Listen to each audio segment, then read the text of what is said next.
وہ بھی وقت کے ولی تھے.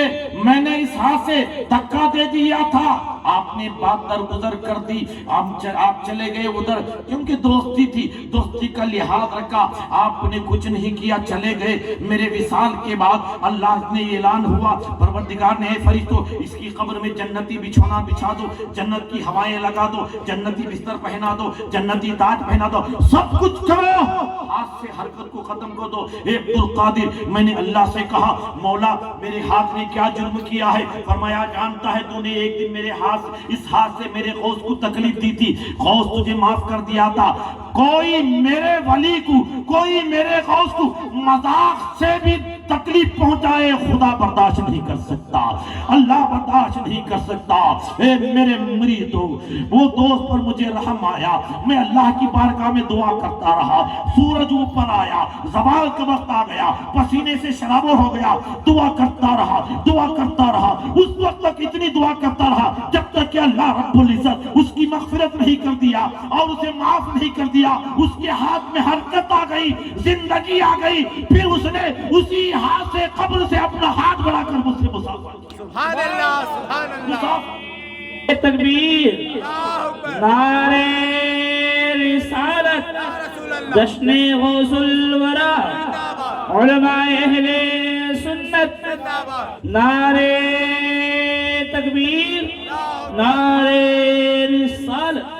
اس ہاتھ سے اس نے مجھے مسافہ کیا. تب یہ شیخ عبدالقادر جیلانی کی زندگی حضرت. اس لیے دوستو اعمال تباہ ہو جائیں گے جب ایک ولی مذاق سے حضرت غوث پاک کو اپنے ہاتھ سے تکلیف دیتا ہے, اللہ اس کے ہاتھ سے حرکت کو ختم کر دیتا ہے. اگر کوئی کہے غوث بھی ہماری طرح, غوث بھی مر کر معاذاللہ مٹی میں مل گئے ہیں, غوث کی 11ویں کا کھانا حرام ہے, وہاں تو حرکت ختم ہو گئی تھی, یہاں تو ایمان ختم ہو جائے گا, یہاں تو ہمارا اسلام ختم ہو جائے گا, یہاں تو ہماری نمازیں ختم ہو جائے گی, یہاں تو ہمارے اعمال برباد ہو جائیں گے.